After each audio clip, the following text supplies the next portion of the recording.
The Utah Jazz have had a recent resurgence. What's to lead to their recent success?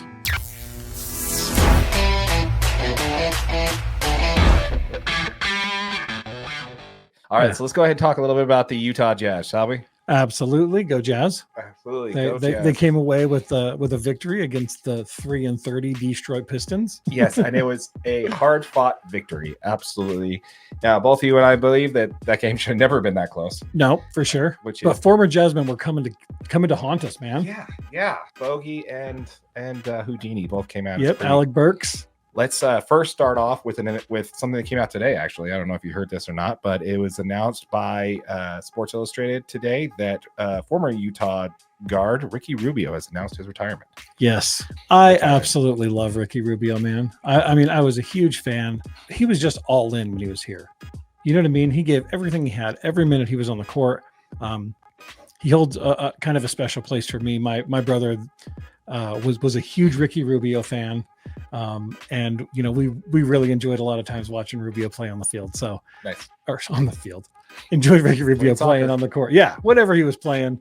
I loved having him on the team. I was sad when the Jazz actually ended up moving him. Yeah. So I hope Ricky has a fantastic rest of whatever he's doing. I hope he gets back into basketball. He's a fun player to watch.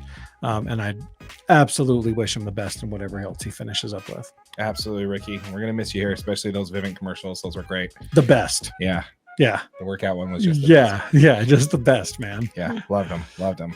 But yeah, so let's go ahead and get into a little bit more about the Utah Jazz. This happened on actually New Year's Day. Now, a lot of you might have missed this game, but JC is the first player, Jordan Clarkson, to get a triple-double since Carlos Boozer back in 2008, I believe. Yep, 2008 season. That is quite the wait for Utah Jazz fans to see a triple-double happen. Yeah, absolutely. It's a long wait, and it's a great player to get it too.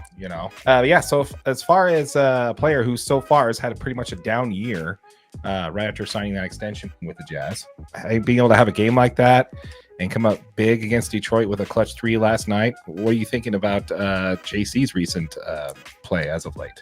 I think JC playing well for this Jazz team is critical to their success. Kind of like we were talking about yesterday. And we've got some comments on it.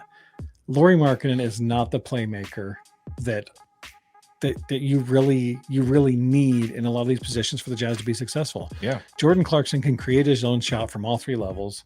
Mm-hmm. He can dribble and get open to shoot a 3. He can quadruple pivot you and fake to get open to get a mid-range shot. And if he gets underneath the basket and there's 4 guys around him, he's going to pivot and pump fake you until he gets a shot. Yeah, and he will get a shot too. He's going to get a shot. That's all there is to it. Absolutely. Jordan Clarkson can score. He can do it all, and that's what the Jazz need. Sometimes they just need a bucket, right? I mean, to get out of a shooting slump, you have a couple guys miss. You start getting down, you give up a couple of possessions. The game can get out of hand really quickly. And when you've got someone as good as Jordan Clarkson that can score at will, you need that. Yeah. You know what I mean? Absolutely. It's really, really important. Yeah. So I agree.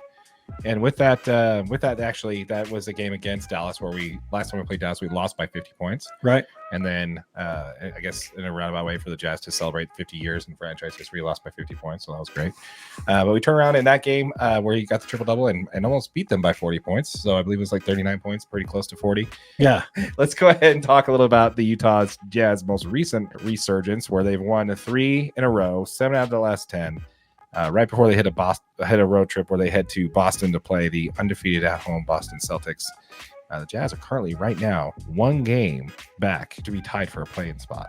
Yeah. 1 game. And playing really well, man. And playing really, really well. Yeah. What's your take on all this? What's with the Jazz recent resurgence? So I think the man that I didn't realize had so much to do with this is Simone Fontecchio, man. Yes. If you're a Jazz fan and you're watching basketball, this 6'7" Italian fella is absolutely tearing it up for the Utah Jazz. Yeah, absolutely.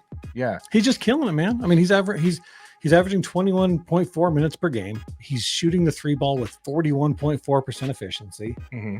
He plays lockdown defense. This dude gives everything he has to play defense every single minute he's on the court. Yep. He moves. He makes good passes. Simone is just a stud, dude. And he is taking the Jazz, but like almost just shouldering the team and pulling them out of this little slump that they're in. But yeah, so let's go ahead and get into like what we want to talk about here. We've teased you guys long enough. Thank you for watching to this part of the video. So we'll go ahead and give you the payoff there. Let's talk about Colin Sexton. I can't remember a player just totally 100% finding himself. Yeah. It was like all of a sudden he realized like, this is what I need to do as an NBA basketball player to be successful. And he flipped a switch and he was good. Yeah. It's nuts. Since he's been in the starting lineup, which is the last like 2 weeks ago, last 14 games or so, he's been insane. His stats have been amazing. Just crazy, man. Yeah, he's playing very, very well. And it's crazy because he's only shooting 34% from three right now, which is not a fantastic number. It's a little bit lower than his career average. Yeah, but it's up from when he was playing with THT. Yeah. It's up from like 29 or something like that. So because he's actually getting looks. And I think that number will continue to rise through the season. If the Jazz can figure out how to create a little bit more space and find him in some of those corner shots. But the problem is he's such a good offensive rebounder. 3.5% of the Jazz's missed field goal attempts, he's rebounding. That's nuts. Yeah, that's in the 82nd percentile. So he's actually in there getting hoops, right? Like he's grabbing rebounds. He's doing everything he can in every situation to continue to attribute to the Jazz's success. And it has been absolutely refreshing as a Jazz fan. Just see somebody give this much effort is what we were missing. Yeah. Like the Jazz were terrible to watch because nobody out there even looked like they cared. It was said by Tony Jones of The Athletic today on ESPN 700 when they did the NBA Daily Assist that he is the most coachable player on this team, Colin Sexton is. I love that, dude. Yeah. He's comparing Colin Sexton to John Collins. Like John Collins will miss a defensive read. Be like, oh my bad, guys, you know, and then that's just it, right? Yeah. Colin Sexton will have the same problem. He'll miss it. He'll miss the defensive switch or something like that and have a bad read. And he'll say my bad about it. But Coach Hardy will get into him and he will internalize that and actually make corrections. Yeah, he actually goes in and wants to fix it. He wants to be better every single play, but wants to be better every single player. Every single time since going forward. He'll make an adjustment and get there and be where he needs to be. And I look 100% forward to Colin Sexton continuing to play with the Jazz because I don't think he's going anywhere. Jazz fans, you know, this recent resurgence, let us know in the comments down below. Let us know what you think. Yeah, and make sure you let us know. Who do you think's the biggest factor to the Jazz's, you know, recent resurgence? Is it Simone? Is it Colin? Is it somebody else? Leave us a comment down below. Make sure you hit that subscribe button. We appreciate you guys. Yeah, absolutely. Absolutely. We're 688 strong, folks. And let's keep that push to 1,000 subscribers because we have that money we want to give away. So make sure you guys are involved in that. Absolutely.